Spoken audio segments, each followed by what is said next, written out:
Here's Calgary goalie coach David Marcoux and the breakaway. David? Well, on the breakaway, and it is happening more and more in the NHL, we get a lot more of these situations.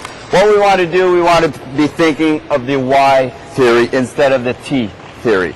This is the Y. So as the play's at the other end, we are deep in our net. Okay? Once we do see a breakaway, we want to move out at the top of the stick length here, maybe 4 feet away, and start backing up on the same stick. In the area where all the sticks are, we want to stay in a good position. We want to stay up at the top of our crease to challenge. If the player does want to shoot, we are in a good position.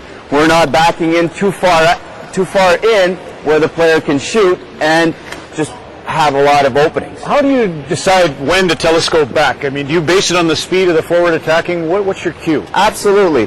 There's two things. Why we move out is for two reasons.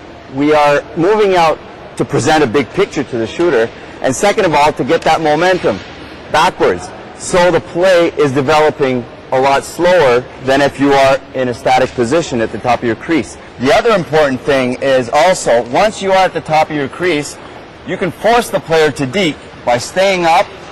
Once he does decide to deke, we have to slide backwards. We have that backward motion going to the post on one stick or on the other stick, depending on the side of his deke.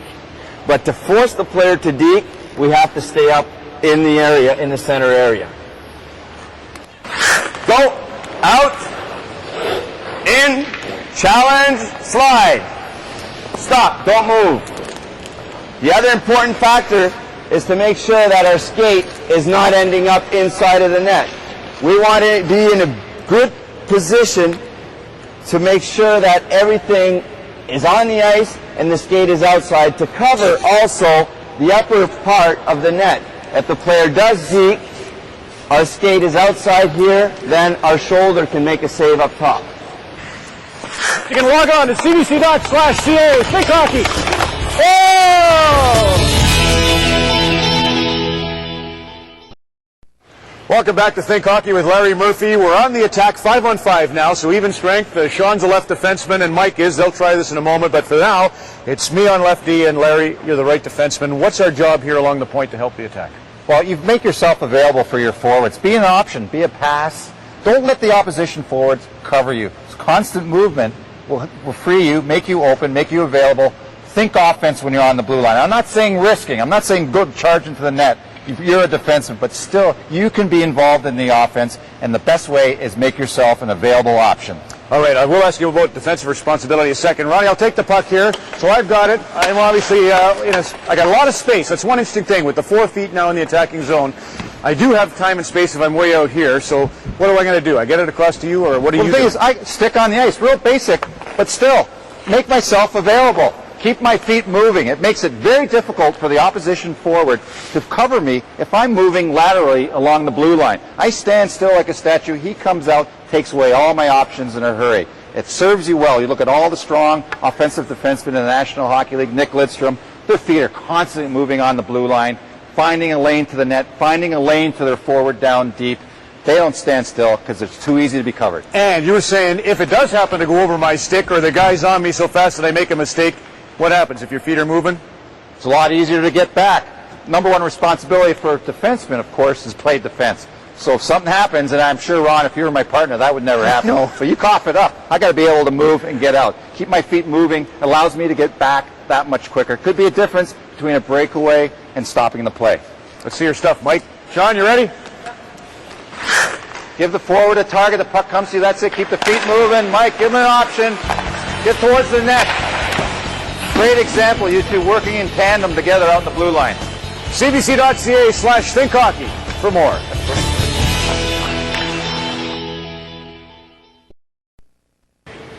Well, Adam, we were talking a little bit about Ryan Smith, how wonderful he is in front of the net. Thomas Holmstrom of the Detroit Red Wings has made a living there. And the one thing they do is they go right on top of the crease. Why do they do that first? Why do they take up that position? Well, first of all, they're screening the goalie. And I think when you have a guy like Holmstrom, he has Lidstrom at the point, and you always say that the puck has eyes when he shoots the puck. It's for a reason. He knows where to shoot the puck. And Holmstrom will stand in front of the net. Not only will he draw penalties because the goalies get frustrated in at his feet, but as well, you'll see him move his shoulder and let that puck go by. And when goalies can't see the puck, what do? A lot of the goalies are paddle down. Ty, can you just go down, paddle down right behind me? So if the puck's coming from the point, and I'm Holmstrom, and I know that it's going to hit me in the chest from about here down, I know that it's probably going to hit the net, so I don't have to tip it. I just have to move. Look where the goalie is. Look where Ty is. That's a goal. So that's another thing. Smith in Edmonton does the same thing. Draws a lot of penalties, gets a lot of junk. But one thing they are is they're centered on the goalie. So any way you slice it, they can turn around and play a rebound to either side. They're not standing off to the side here because if they don't get their stick on it off to the side, they're not doing a whole lot. Plus the goalie, it's an easy play. He just blocks his side off and they're not doing anything. The puck goes to the other side. They've got to go through the defenseman to get to that puck. Yet when they're in the middle here, even if they don't get their stick on it, as I said here with a tip, they're doing their job because the goalie can't see the puck. In position. Again, turning for the rebound. Get position. Take it right on the rebound. Nice. That's the way to block it. Over to the other point. Because of the new rules, you can move around in that slot. You can move around in that slot because of the new rules. You don't get bothered a lot. So many shots blocked in the NHL this year and last year. Of course, we saw that in the playoffs. There's one technique to help you out offensively. For more, you can log on to cbc.ca/thinkhockey.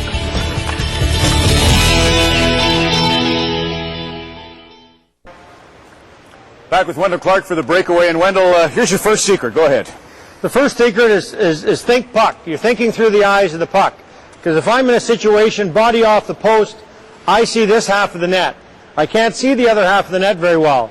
But if I look through the eyes of the puck and think where the puck's coming from, the other side of the net is just as open or more open than this side. Because you're thinking through the eyes of the puck. It's in a different angle than I am. So what I might be thinking is open isn't from this angle. Now, there is a difference between a breakaway and a shootout, obviously. No pressure in terms of a back checker on the shootout, but what do you do?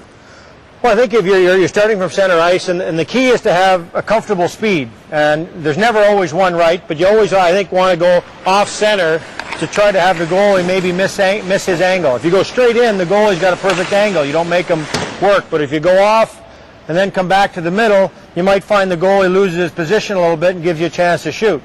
You always want to maybe try to get back to your perfect shooting position, body on the post, puck in the middle, but he may open up from there.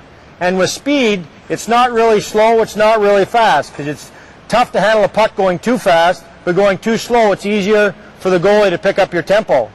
I think a lot of the rule of thumb is if the heel of the goalie's skates are still at the top of the crease in the breakaway, you're not going to have much to shoot at. So your odds are you're going to deke.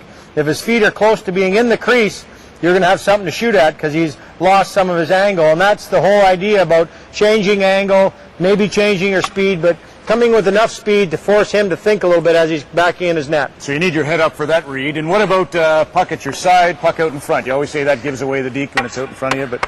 Well, I think if you carry the puck straight at the goalie, probably Rocket Richard, one of the old-time guys, carry the best straight out in front of you. You're not giving anything away. If the puck is sitting flat on your stick in front, you're not bringing the puck back, but everything sits here, you can still go everywhere on the net and shoot the puck, but he can't tell where you're going. You're looking at everything with your peripheral vision, your puck sees everything, but you're not giving anything away because you're staying square to the net. Here it is for all the marbles. Wendell Clark, mano a mano. Oh, not even a shot on net.